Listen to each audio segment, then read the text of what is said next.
প্রিয় শিক্ষার্থী, আপনারা কি শুনতে পাচ্ছেন আমাকে? হ্যালো,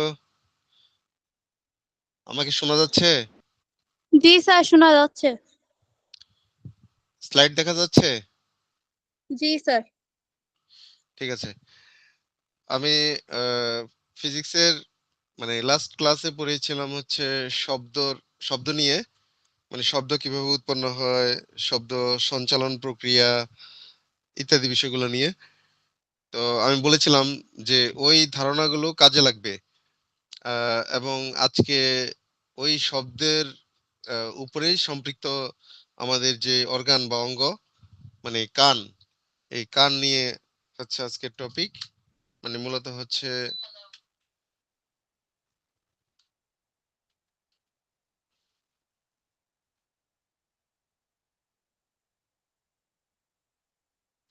কান, এবং কানের মধ্যে কিভাবে মানে যে কোনো শব্দ প্রবেশ করে বা আমরা কিভাবে শুনতে পাই, এই বিষয় নিয়ে আলোচনা।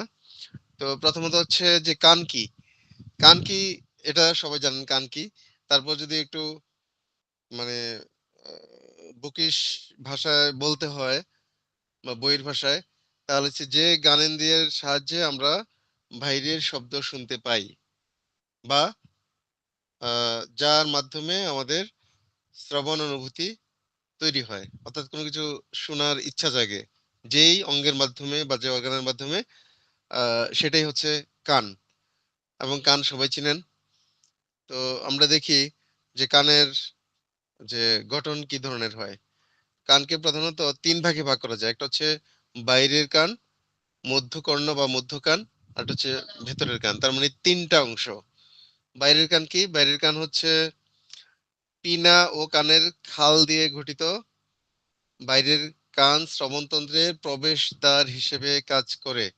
অর্থাৎ আমাদের যে আমরা বাহ্যিকভাবে যে অংশটা দেখতে পাই মাথার মধ্যে, মানে দুই পাশে দুইটা, আহ, মানে কি বলবো, যে একটা আহ, খালের মতো, মানে ঢেউ খেলানো একটা অংশ, যেটা বলা হচ্ছে পিনা এবং খাল দিয়ে গঠিত।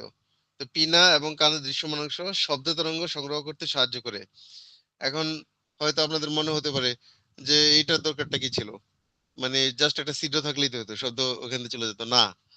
আসলে মানে আমাদের চারিপাশে তো অনেক শব্দই হয়ে থাকে, কিন্তু আমরা ভালোভাবে শোনার জন্য এই অঙ্গটা এমনভাবে তৈরি করা হয়েছে যে যাতে ওখানে বাধা পেয়ে ওই যে ছিদ্র আছে, ছিদ্রের মধ্যে যেন শব্দ তরঙ্গটা প্রবেশ করতে পারে। এই জন্যই কিন্তু এই বাইরের এই খালের মতো অংশটা এইভাবে তৈরি করা। তো এটাই হচ্ছে বাইরের কান। আর মধ্যকর্ণ কি? মধ্যকর্ণ হচ্ছে কানের পর্দা এবং তিনটি ছোট হাড় নিয়ে গঠিত, যা ওসিক্যালস নামে পরিচিত, মানে মাঝখানের কান। অর্থাৎ আমরা যেমন অনেক সময় কানে যদি চুলকানি হয়, তাহলে কটন বাড দিয়ে কান চুলকাই, হাতের আঙ্গুল প্রবেশ করে কানের ভিতর। তা আসলে কান মানে বাইরে যতটুকু দেখা যাচ্ছে এইটুকুই কান না, এটা হচ্ছে একটা কানের একটা অংশ। মানে ওই যে বললাম তিনটা অংশ, এটা একটা অংশ। এবং ছবিটা যদি আপনারা দেখেন, এখানে দেখেন যে একটা হচ্ছে বাম দিকে হচ্ছে ধূসর বর্ণের যে অংশটা, এটাই হচ্ছে আসলে বাইরের কান। আর তারপরে ডান দিকে দেখেন যে পার্টটা আছে, ওইটার আবার দুইটা অংশ দেখা যাচ্ছে, মানে দুইটা ভাগে মনে হচ্ছে। দেখেন, একটা হচ্ছে একটু দানা দানা, আর একটা হচ্ছে ওই যে পাউরুটির মতো একদম ভিতরের সাইডে যেটা। তো এই হচ্ছে মূলত তিনটা অংশ। তো মধ্য অংশ যেটা বা মধ্যকর্ণ, এটা বলা হচ্ছে তিনটি ছোট হাড় নিয়ে গঠিত, যা ওসিক্যালস নামে পরিচিত। মানে এটার নাম হচ্ছে ওসিক্যালস। এটা তিনটা নরম হাড় আছে এর মধ্যে, মেলিউস, ইনকাস এবং স্টেপস। এই তিনটা হাড়ের নাম হচ্ছে, এই তিন নামে পরিচিত। যখন শব্দ তরঙ্গগুলো কানের পর্দায় পৌঁছায়, তখন তারা এটিকে কম্পন সৃষ্টি করে, যার ফলে ওই যে ওসিকলস গতিশীল হয়। অর্থাৎ বাইরের যে অংশটা আছে, বাইরের অংশে যখন বাধা পেয়ে শব্দ তরঙ্গ কানের মধ্যে প্রবেশ করে, তখন এই ওসিকলস হচ্ছে মানে কম্পন সৃষ্টি হয়। এবং আমরা ওই যে লাস্ট ক্লাসে পড়েছিলাম যে শব্দ উৎপন্ন হওয়ার জন্য হচ্ছে কম্পন প্রয়োজন, মানে কম্পন ছাড়া শব্দ উৎপন্ন হয় না। তাহলে দেখেন এই যে এখানেও কিন্তু এই বিষয়টা আছে। তার মানে এই ওসিকলসে যখন এই বাইরের অংশ থেকে কোনো শব্দ তরঙ্গ বাধা পেয়ে ভিতরের দিকে প্রবেশ করে তখন এই ওসিকলসে কম্পন হয়। কম্পন হলে তখনই হচ্ছে আসলে ওই শব্দটা ভিতরে প্রবেশ করার জন্য উৎসাহিত হয়। তখন কি হয়, এই যে অভ্যন্তরীণ কান যেটা মানে ভিতরের অংশ, টেম্পোরাল হাড়ের গভীরে অবস্থিত ভিতরের কানে ক্লকিয়া, ভেস্টিবুলার সিস্টেম এবং শ্রবণ স্নায়ু থাকে। তিনটা অংশ, ক্লকিয়া, তারপর হচ্ছে ভেস্টিবুলার সিস্টেম এবং শ্রবণ স্নায়ু। তাহলে এই ক্লকিয়া একটি শামুকের খোলের মতো। ওই যে ছবিতে দেখেন একটু খয়েরি রঙের একটা অংশ দেখা যাচ্ছে, একটু শামুকের মতো। এটা হচ্ছে ক্লকিয়া। আর শব্দ কম্পনকে বৈদ্যুতিক সংকেতে রূপান্তর করতে একটি গুরুত্বপূর্ণ ভূমিকা পালন করে, যা মস্তিষ্ক দ্বারা ব্যাখ্যা করা যেতে পারে। অর্থাৎ এই ক্লোকিয়া কি করে, ওই যে ভিতরে যে ওসিকলস কম্পনের ফলে শব্দ তরঙ্গটা সৃষ্টি করে দিচ্ছে, এটা হচ্ছে এই ক্লোকিয়া বলা হচ্ছে বৈদ্যুতিক সংকেতে রূপান্তর করে। বৈদ্যুতিক সংকেত বলতে আসলে আমাদের মস্তিষ্ক বুঝতে পারে সেই সংকেত। এখানে তো আসলে মানে বিদ্যুতের যে সংকেত সেই সংকেত হয় না। মোট কথা হচ্ছে আমাদের মস্তিষ্ক যে সংকেত বুঝতে পারে সেই সংকেতে রূপান্তর করে দেওয়া হচ্ছে ক্লোকিয়া। তাহলে আমরা তিনটা প্রধান অংশ মোটামুটি বুঝতে পারলাম যে আমরা আসলে বাইরের যে অংশটা দেখি শুধু এটাই কান না, এটা হচ্ছে একটা পূর্ণাঙ্গ কানের একটা অংশ। এবং মধ্যের অংশটা যেটা, এটার আবার তিনটা পার্ট বলেছিলাম। একটা হচ্ছে মেলিউস, ইনকাস এবং স্টেপস। এবং ওখানে ওসিকলস নামক একটা ভাইব্রেটর থাকে, যেটা বাইরের এই কানের মানে যে আবরণটা আছে এটার মধ্যে যখন কোনো শব্দ বাধা পেয়ে ভিতর প্রবেশ করে তখন ওসিকলস কম্পন সৃষ্টি করে। কম্পন সৃষ্টি করলে তখন সেখানে তরঙ্গ সৃষ্টি হয় এবং শব্দ তরঙ্গ সৃষ্টি হয়।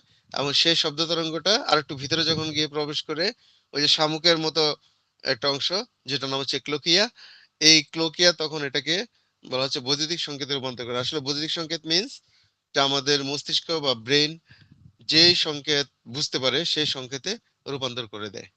তাহলে আমরা মোটামুটি একটা ধারণা পেলাম যে কান কিভাবে কাজ করে বা কানের যে তিনটা অংশ কিভাবে আমরা শব্দ শোনার জন্য এই তিনটা অংশ জড়িত বা কাজ করে। এখন তিনটা হাড়ের নাম আমরা দেখি কি। কানের হাড় তিনটা, ওই যে বলছি এখানে তিনটা হাড় আছে। সমস্ত স্তন্যপায়ী প্রাণীর মধ্যকর্ণের তিনটি ক্ষুদ্র হাড়ের যে কোনো একটি, এগুলো হলো মেলিউস বা হাতুড়ি, ইনকাস নামটা ওখানেও দেখছি, এবং স্টেপস তো বা স্টিরাপও বলে। একসাথে তারা তিনটি ছোট চেন তৈরি করে বা মধ্যকর্ণকে অতিক্রম করে এবং কানের পর্দা ঝিল্লি থেকে অভ্যন্তরীণ কানের তরলে শব্দ তরঙ্গ দ্বারা সৃষ্ট কম্পন প্রেরণ করে।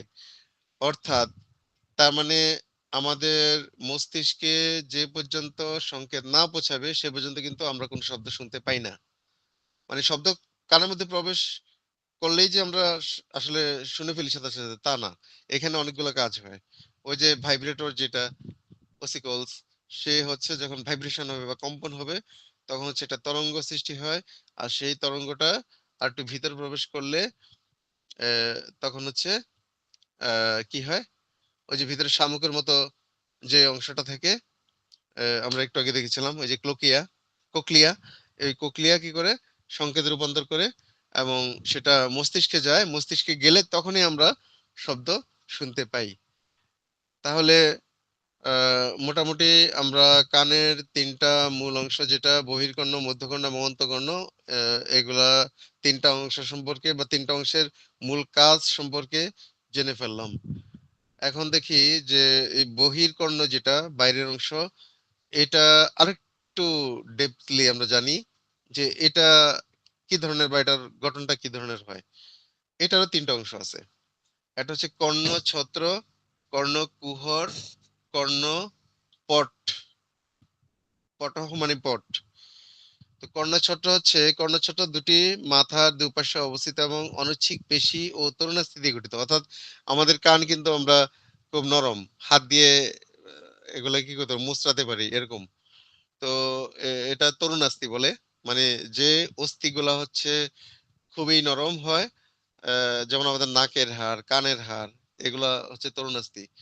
এবং অনৈচ্ছিক পেশি, অনৈচ্ছিক পেশি মানে হচ্ছে যে পেশিকে আমরা ইচ্ছা মতো মানে ইচ্ছা মতো চালনা করতে পারি না। যেমন চোখের পেশি হচ্ছে ঐচ্ছিক পেশি। আমরা চাইলেই কিন্তু চোখের পাতা বন্ধ করতে পারি, খুলতে পারি। কিন্তু আমরা কি চাইলে কানকে ঘোরাতে পারি? সেটা পারি না। এইজন্য এটা হচ্ছে অনিচ্ছিক পেশি দ্বারা তৈরি এবং তরুণাস্থি দিয়ে তৈরি। এই বাইরের অংশটাই হচ্ছে কর্ণছত্র। কর্ণকুহর, কর্ণছত্রের কেন্দ্র থেকে শুরু করে কর্ণপট পর্যন্ত বিস্তৃত ঈষৎ বাঁকা নালী বিশেষ। তার মানে হচ্ছে কানের দিকে তাকালে দেখবেন ওই যে একটু আগে বললাম যেটা এমন না কিন্তু একদম মসৃণ করে তা না, সুন্দরভাবে মনে যেন কানের এই যে কর্ণছত্রের ওখানে ড্রেনের মতো করে ভাঁজ ভাঁজ করা আছে। এটা কেন? আসলে শব্দ যেন ওখানে বাড়ি খেয়ে মানে ওই যে ছিদ্র বরাবর যেতে পারে, সেজন্য ওভাবে মানুষকে সৃষ্টি করা হয়েছে বা সৃষ্টিকর্তা এভাবে সৃষ্টি করেছেন। তো এই কর্ণকুহর মানে হচ্ছে ওই অংশটাই, মানে যে ছিদ্র ওই অংশটাই হচ্ছে কর্ণকুহর। এবং আমরা অনেক সময় মানে বলি না, অনেকে যদি শুনতে না পায় যে কর্ণকুহরে কি কথা ঢুকে না, আর এটার অর্থ হচ্ছে কানের ছিদ্রে কি কথা যাচ্ছে না। এই কর্ণকুহর মানে হচ্ছে কানের ছিদ্র। আর কর্ণপট, কর্ণকুহরের শেষ প্রান্তে অবস্থিত পাতলা পর্দা। এই যে অনেকে দেখা যায় যে কানে শুনতে না পেলে বলে যে কানের পর্দা ফেটে গেছে, অথবা যদি দেখা যায় কানে অনেক সময় অনেকের কান পেকে যায় বা চুলকায়, তখন বলে যে কানের পর্দায় সমস্যা হয়েছে, ইনফেকশন হয়েছে, ইত্যাদি ইত্যাদি। আসলে ওইটাই হচ্ছে কর্ণপট, মানে একটা পর্দা আছে। ওই পর্দাটার কাজ হচ্ছে ভাইব্রেট করা, যেটা আমরা একটু আগে দেখেছিলাম কোকলিয়া, শামুকের মতো। তো এর কাজ হচ্ছে শব্দ গৃহীত হয়ে মধ্যকর্ণে প্রেরিত হয়। তারপরে দেখি মধ্যকর্ণের গঠন। এটা ছোট এবং বায়ুপূর্ণ প্রকোষ্ঠ, মানে এটার মধ্যে কিন্তু বাতাস থাকে।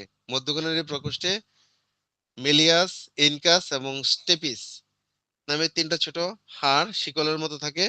মধ্যকর্ণ ইউস্টেচিয়ান নালীর সাহায্যে গলবিলের সাথে সংযুক্ত থাকে, মানে আমাদের গলার সাথে।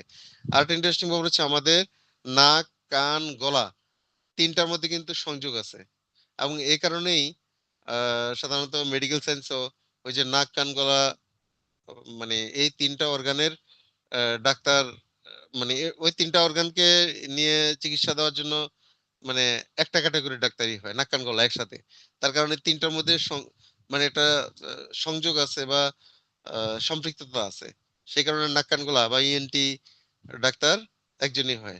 অর্থাৎ নাকের সমস্যা, কানের সমস্যা আহ, বা গলার সমস্যা এগুলা রিলেটেড। এই কারণে আহ, ওই একটা সাবজেক্ট হিসেবে ধরা হয়েছে ওটাকে। তো এখানে বলা হচ্ছে যে এই যে মধ্যকর্ণ ইউস্টেচিয়ান নালীর সাহায্যে গলবিলের সাথে সংযুক্ত থাকে এবং বহির্কর্ণ থেকে গৃহীত শব্দ মধ্যকর্ণের তিনটি অস্থির মাধ্যমে অন্তঃকর্ণে প্রবেশ করে। ওই যে তিনটা নরম হাড়, এই তিনটা নরম হাড়ের মাধ্যমেই কিন্তু অন্তঃকর্ণ মানে কি ভিতরের কানে প্রবেশ করে। এখন আমরা দেখি অন্তঃকর্ণের গঠন, মানে ভিতরের যে অংশটা ওইটার গঠনটা কিরকম। অন্তঃকর্ণ প্রধানত ককলিয়া এবং ভেস্টিবুলার যন্ত্র দিয়ে গঠিত। ককলিয়া কি? এটা ওই যে শামুকের খোলকের মতো পেঁচানো নালী। আমি দেখিয়েছি, আবার দেখাচ্ছি, ওই যে কালো ডান পাশে উপরের পোর্শনটাতে আছে। এটা হচ্ছে ককলিয়া এবং ভেস্টিবুলার যন্ত্র নিয়ে গঠিত। তো এটা যেটা শামুকের মতো এটা হচ্ছে ককলিয়া। আর ককলিয়ার মধ্যে শ্রুতি গ্রাহক যন্ত্র বা কোটি যন্ত্র অবস্থিত। শ্রুতি গ্রাহক যন্ত্র মানে হচ্ছে সেই হচ্ছে শব্দ রিসিভ করে, এই জন্য শ্রুতি গ্রাহক যন্ত্র বলা হচ্ছে। আর ভেস্টিবুলার যন্ত্র, এটি প্রধানত তিনটি অর্ধবৃত্তাকার নালী এবং একটি অটোলিথ যন্ত্র নিয়ে গঠিত। তাহলে ভেস্টিবুলার যন্ত্র এটার মধ্যে তিনটা অর্ধবৃত্তাকার নালী, অর্ধবৃত্তাকার নালী মানে হচ্ছে হাফ হাফ চাঁদের মতো আর কি, অর্ধবৃত্তাকার নালী মানে ভেইন, এবং অটোলিথ যন্ত্রটি দিয়ে গঠিত। এটার কাজ কি? অন্তঃকর্ণের ককলিয়ার ভিতরে শ্রুতিগ্রাহক যন্ত্রের উদ্দীপনা গ্রহণ করে এবং অডিটরি স্নায়ুর মাধ্যমে মস্তিষ্কের শ্রবণ কেন্দ্রে প্রেরণ করে, ফলে শব্দ আমরা শুনতে পাই। আর অর্ধবৃত্তাকার নালী এবং অটোলিথ যন্ত্র প্রাণীদেহের ভারসাম্য বজায় রাখতে সাহায্য করে। এখন দেখেন, এই যে আমরা একটা কানের প্রধানত তিনটা অংশ বললাম, যে বহির্কর্ণ, মধ্যকর্ণ এবং অন্তঃকর্ণ। আবার তিনটা অংশের মধ্যে কি কি আছে বা কোনটার কি কাজ, এগুলা জানলে কি হবে? বা আপনাদের মনে হতেছে এত কিছু জেনে কি হবে? আমরা তো পেশেন্ট আসবে, তার সিমটম শুনবো, তারপরে মেডিসিন দিয়ে দিব। না, মেডিসিন তো অবশ্যই দিবেন, সিমটমও শুনবেন, তাও ঠিক আছে। কিন্তু আপনি যদি ওই অর্গানটা সম্পর্কে ভালো ধারণা না থাকে, তাহলে আসলে আহ, শুধু সিমটম শুধু সিমটম দিয়েই কিন্তু সবসময়, আসলে আমি এটা সবসময় আগেও বলে আসছি, এখনো বলছি, ভবিষ্যতেও বলবো, সারা জীবন বলবো, যে শুধু সিমটম দিয়েই কিন্তু ভালো চিকিৎসা দেয়া সম্ভব না। সিমটম অবশ্যই দরকার আছে, কিন্তু সেই সাথে আপনাকে কি জানতে হবে? অ্যানাটমিও ভালো জানতে হবে, ফিজিওলজিও ভালো জানতে হবে। অ্যানাটমি জানবেন কি জন্য? যে একটা মানব দেহের যে যতগুলো অর্গান আছে, কোন অর্গানটার গঠন কি রকম, কোন অর্গানের সাথে কোন অর্গানের সম্পৃক্ততা আছে। আর ফিজিওলজি কেন জানবেন? ফিজিওলজি জানবেন যে অর্গানগুলোর ফাংশনালিটি, অর্থাৎ কোন অর্গানটা কিভাবে কাজ করছে। বা যখন আপনি বুঝবেন যে একজন পেশেন্টের, বা আপনি সিমটম যখন শুনবেন যে কোনো একটা অর্গানের, হয়তো পেশেন্ট বললো যে আমার তো এই জায়গাতে এমন হচ্ছে, তখন কিন্তু আপনি যদি ফিজিওলজি ভালো জানা থাকে, তাহলে আপনি বুঝতে পারবেন যে হ্যাঁ, ওই অর্গানের তো এই কাজগুলো করার কথা। তাহলে পেশেন্ট বলছে যে ওনার এই সমস্যা হচ্ছে, তাহলে কি অর্গানের এই কাজটা ঠিকমতো হচ্ছে না? তাহলে কিন্তু আপনি আরো আরো মানে কি বলবো, সূক্ষ্মভাবে প্রবলেমটা আইডেন্টিফাই করতে পারবেন। এখন শুধু সিমটম দিয়ে আহ, মানে কেন, মানে একেবারে 100% চিকিৎসা দেওয়া সম্ভব হবে না, বা ভালো চিকিৎসা হবে না, মানে এটা আমার লজিক। সেটা হলো, আপনার একাধিক ডিজিজের ক্ষেত্রে কিন্তু কিছু কমন সিমটম আছে, তাহলে সেক্ষেত্রে আপনি কোন ডিজিজ বুঝবেন? এখন ধরেন কারো মাইগ্রেনের যদি পেইন হয়, মাথা ব্যথা, আবার জ্বর হলেও অনেকের মাথা ব্যথা হয়। তাহলে কেউ যদি এসে বলে, আবার অনেকের আছে যে সাইনোসাইটিস যদি হয়, সেক্ষেত্রেও কিন্তু মাথা ব্যথা হতে পারে। চোখের যদি প্রবলেম থাকে, সেক্ষেত্রেও মাথা ব্যথা হতে পারে। আবার কারো যদি দাঁতের সমস্যা থাকে, মানে দাঁতের কারণেও কিন্তু মাথা ব্যথা হতে পারে। তাহলে দেখেন, মাথা ব্যথা কিন্তু অনেক রিজন। তারপর কারো যদি অ্যাংজাইটি থাকে, সেক্ষেত্রেও কিন্তু, বা স্ট্রেস বা অ্যাংজাইটি যদি থাকে, সেক্ষেত্রেও মাথা ব্যথা হতে পারে। তাহলে কেউ এসে যদি বলে যে আমার মাথা ব্যথা, এটা তো সিমটম। আপনি বড়জোর মানে আমাদের হোমিওপ্যাথিক স্টাইল অনুসারে হয়তো আপনি জিজ্ঞেস করবেন যে কখন মাথা ব্যথা বেশি হয়, কোন সময়টাতে বেশি থাকে, বা আরো দুই একটা জিনিস নিলেন। কিন্তু আমি মনে করি ওটা দিয়ে কিন্তু আপনি অ্যাপ্রোপ্রিয়েট মানে প্রবলেমটা আইডেন্টিফাই করতে পারবেন না। আপনি হয়তো সিমটমের উপর ভিত্তি করে হয়তো দুই তিনটা মেডিসিন পাবেন, first grade, second grade, third grade. আপনি ওইভাবে আপনি মেডিসিন অ্যাপ্লাই করলেন। হয়তো দেখা গেল যে আপনি সিমটমের উপর বেস করে যে মেডিসিন দিলেন, এতে করে পেশেন্ট আবার নেক্সট টাইম এসে বললো যে আমার কিছুটা ইমপ্রুভ হয়েছে, পুরোপুরি হয়নি। কিন্তু সেই সাথে যদি আপনি ওই যে কথাগুলো বললাম, যে আপনি যদি ফিজিওলজি ভালো বুঝেন, অ্যানাটমি যদি ভালো জানেন, তাহলে কিন্তু চট করে আপনি একেবারে পারফেক্ট প্রবলেমটাই ধরে বলতে পারবেন। সিমটম সেই সাথে নিলেন, অসুবিধা নেই। আর তখন আপনি কিন্তু সঠিক মেডিসিনটাও নির্বাচন করতে পারবেন। তো সেজন্য আমি এতগুলো কথা বলছি, যে ওই যে বললাম যে কানের প্রবলেমের উপর আমাদের মেডিসিন আছে, এবং সিমটম বেস কিন্তু কয়েকটা মেডিসিন আছে, সেগুলো অ্যাপ্লাই করা যায়। কিন্তু আপনি যদি সেই সাথে এই যে কানের বিভিন্ন অংশগুলা, বা কোন অংশের কি কাজ, এগুলা যদি জানেন, তাহলে কি হবে? তাহলে কিন্তু আপনি সিমটমের সাথে ওই বিষয়টাকে কাজে লাগালে আপনি পারফেক্ট মেডিসিনটা চুজ করতে পারবেন। সেজন্য এগুলা জানা ভালো, বা জানা উচিত আমি মনে করি। তো কানের পর্দার কি কাজ? কানের পর্দা টাইম্প্যানিক মেমব্রেন নামেও পরিচিত। বাইরের কানে অবস্থিত একটি পাতলা ঝিল্লি, যা কম্পনের মাধ্যমে শব্দ তরঙ্গে সাড়া দেয়, এবং এই কম্পনগুলি অভ্যন্তরীণ কানে প্রেরণে এটি গুরুত্বপূর্ণ ভূমিকা পালন করে, যেখানে মানে শ্রবণ অনুভূতি সৃষ্টি করে এবং স্নায়ুকে আবেগতাড়িত করে। আর তখনই কিন্তু ওই সিগন্যাল আমাদের ব্রেনে চলে যায়, আর তখন আমরা শব্দ শুনতে পাই। মানে তার আগ পর্যন্ত কিন্তু আমরা শব্দ শুনতে পাবো না। আহ তার কারণ হচ্ছে আহ, ওই অংশটার কাজই হচ্ছে যে আমাদের স্নায়ুকে আবেগতাড়িত করা, এবং সিগন্যালটাকে ব্রেনে পাঠা দেওয়া। সিগন্যালটাকে ব্রেনে পাঠালেই কিন্তু তখন আমরা শুনতে পাবো। কারণ হচ্ছে আমাদের ব্রেন হচ্ছে স্নায়ু বা নিউরোর হেডকোয়ার্টার। আমাদের ব্রেন হচ্ছে স্নায়ু বা নিউরোর হেডকোয়ার্টার। আমাদের সমস্ত শরীরে যে মানে স্নায়ু যে কাজ করে, আহ, প্রত্যেকটা ইয়ে কিন্তু নার্ভের মাধ্যমে আমাদের ব্রেনের সাথে সংযুক্ত। তো সেখান পর্যন্ত যদি কোনো সংকেত না পৌঁছে, তাহলে কিন্তু আমাদের অনেক কিছুই আমরা মানে ফাংশনালিটি ডিসেবল হয়ে যাবে আর কি। ধরো আমাদেরকে কেউ স্পর্শ করলো, সেটাও টের পাবো না, আমরা শুনতেও পাবো না, কিংবা ওই যে চোখের সামনে দিয়ে যদি কিছু উড়ে যেতে লাগে, তখন আমরা চট করে চোখের পাতা বন্ধ করে ফেলি। এটাও কিন্তু একটা স্নায়ুর কাজ। তাহলে এগুলো কোনোটাই কিন্তু হবে না যে পর্যন্ত মস্তিষ্কে সিগন্যাল না পৌঁছাবে। এখন দেখি কর্ণচ্ছত্র কি। ওই যে প্রথমেই বলেছিলাম যে অংশটা বাইরের, যে অংশটা, ওই যে পিনা বা কর্ণচ্ছত্র, কানের বহিরঙ্গ। স্তন্যপায়ী প্রাণীদের কান মূলত ৩টি ভাগে বিভক্ত করা থাকে, যথা বহির্কর্ণ, মধ্যকর্ণ এবং অন্তঃকর্ণ। তো বারবারই বলছি। তো বহির্কর্ণ হলো কানের সর্ববহিস্থ অংশ, যেটা আমরা ভিজিবল, আমরা দেখতে পাই, এই যে বাইরের যে অংশটা, এবং এটাই হচ্ছে কর্ণচ্ছত্র বা কর্ণনালীতে বিভক্ত রয়েছে এটা। এখন কিছু আহ মানে জেনারেল বিষয়, যেগুলো প্রায়শই আপনারা যখন ডাক্তার হিসেবে প্র্যাকটিস করতে যাবেন, তখন হয়তো এরকম পেশেন্ট পেতেও পারেন, এসে বলবে যে ডাক্তার সাহেব, বা যারা এখানে সংযুক্ত আছে, ম্যাডাম, যে আমার কানে কেবল ভু ভু বা শোঁ শোঁ শব্দ হয় সবসময়। মানে এই শব্দের জন্য তো একেবারে মাথা ধরে যায়। তো এখন জানা দরকার যে কেন এই শব্দ হয়। তো এটা হচ্ছে মূলত অনেক সময় এই শোঁ শোঁ বা ভুঁ ভুঁ শব্দ ছাড়া অনেকে আবার ক্লিক ক্লিক বা গর্জনের মতো শব্দ মানে ফিল করতে পারে। আমি বলবো শুনবো না, এটা ফিল করা, মানে এমনটা ফিল করে। তো এটা মারাত্মক একটা সমস্যা। এবং এটা যদি কারো হয়ে থাকে এই সমস্যাটা, এটা কিন্তু সহজে ভালো হতে চায় না। তো এবং যখন একা একা থাকে বা নিস্তব্ধ নিরিবিলি জায়গায় থাকে, তখন এটা আরো বেশি ফিল করে। এই যে শোঁ শোঁ বা ভোঁ ভোঁ বা ধপধপ অথবা ক্লিক ক্লিক, এই ধরনের শব্দ, মানে আমি নিজে কিন্তু এই ধরনের অনেক পেশেন্ট পেয়েছি এ পর্যন্ত, যে সে বলবে স্যার আমার কানে শোঁ শোঁ শব্দ হয়। যদি জিজ্ঞেস করি যে শোঁ শোঁ শব্দটা মানে কখন হয় আপনার বেশি, বলে এটা তো যে কোনো সময় হয়। কোনো ব্যথা আছে না, শোঁ শোঁ শব্দ হয়। মানে এটা পিকুলিয়ার একটা প্রবলেম।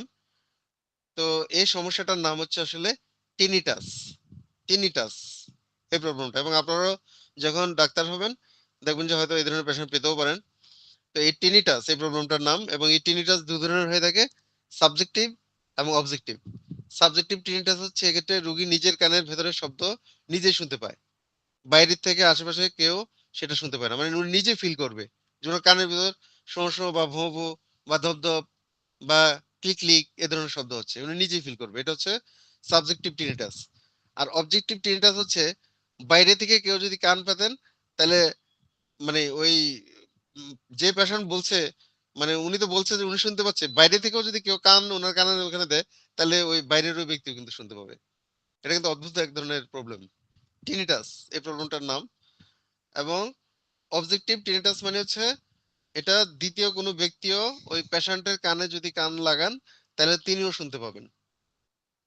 তাহলে আহ, এটা মানে কেন এই প্রবলেমটা হতে পারে, এটা বিভিন্ন কারণে হতে পারে। তার মধ্যে আমি কিছু কারণ এখানে উল্লেখ করেছি, যেমন বহির্কর্ণে যদি অতিরিক্ত ময়লা থাকে, ছোটবেলা দেখা গেছে শিশু অবস্থা, শিশুর মায়েরা ওই যে কটন বাড দিয়ে বা নরম ইয়ে দিয়ে কাপড় দিয়ে বাচ্চাদের কি করে কান পরিষ্কার করে দেয়। কিন্তু যখন আস্তে আস্তে বড় হয়ে যায়, তখন তো আর কান কেউ পরিষ্কার করে দেয় না। বাস, দীর্ঘদিন পর কিন্তু কানে ময়লা জমতে পারে। এখন কানে ময়লা কিভাবে জন্মে, হয়তো আপনাদের মনে হতে পারে যে ধুলাবালি ঢুকে এই জন্য ময়লা জন্মে। না, আমাদের নাকে যেমন সর্দি হয়, যাদের নাকি সাইনাসাইটিসের প্রবলেম থাকে, অথবা আহ, আমি বলবো যে ঠান্ডার সমস্যা থাকে, এক কথায় যে সর্দি হওয়া অথবা সাইনাসাইটিসের সমস্যা, ঘন ঘন কাশি হওয়া। আমি একটু আগে বলেছিলাম যে নাক কান গলায় তিনটা কিন্তু সংযুক্ত আছে।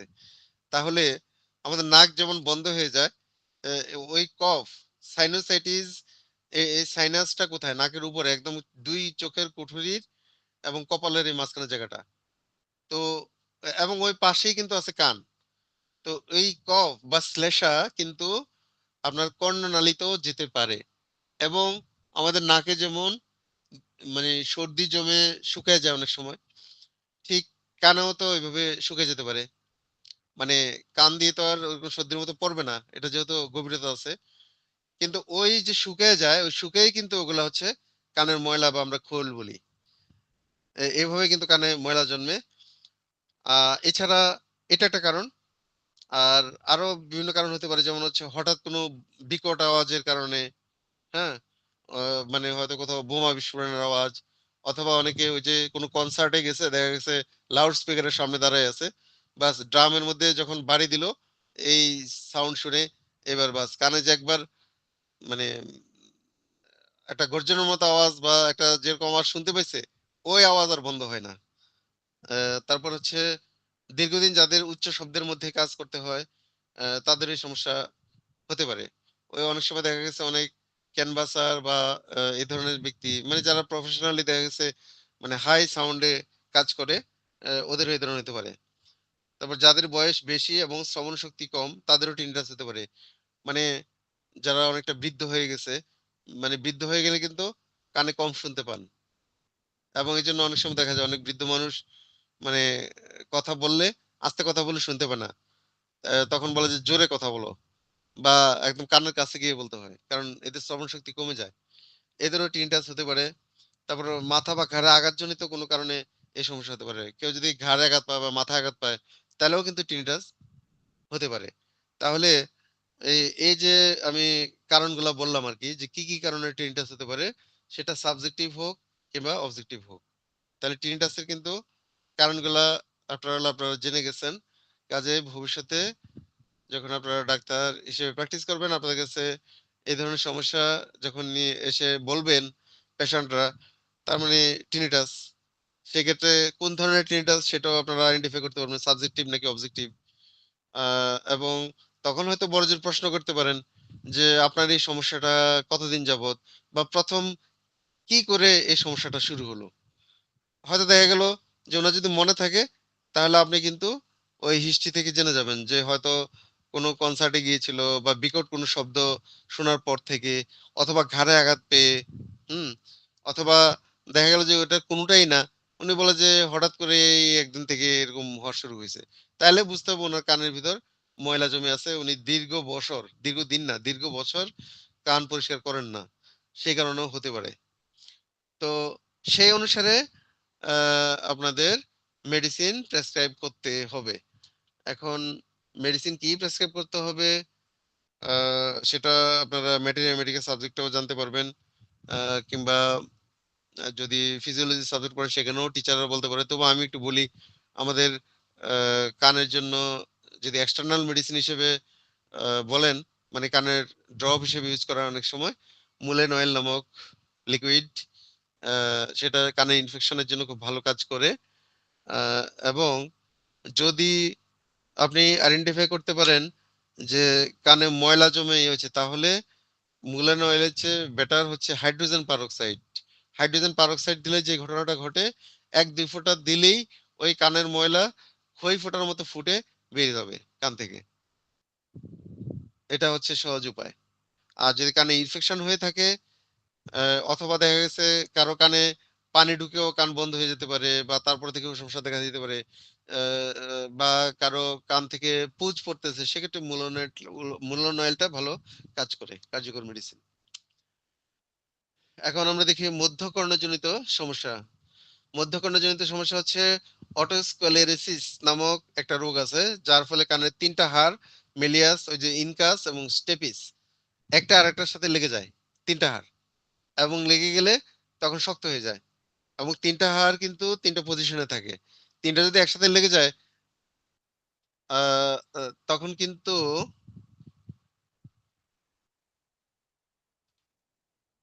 আপনারা কি দেখতে পাচ্ছেন?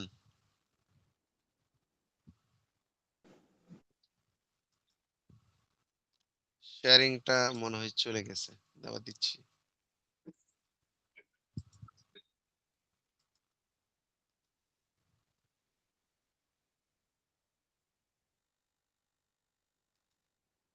তিনটা হাড় যদি একসাথে সংযুক্ত হয়ে যায় তাহলে কিন্তু ওই জায়গাটা শক্ত হয়ে যায়, আর তখন হচ্ছে মধ্যখণ্ডের যে অস্থি তিনটা নড়াচড়া করতে পারে না, আর তখনও কিন্তু টিনিটাস হতে পারে।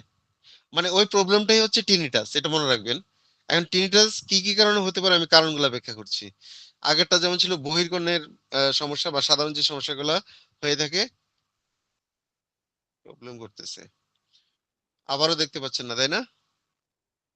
বাট আমার এখানে দেখা যাচ্ছে।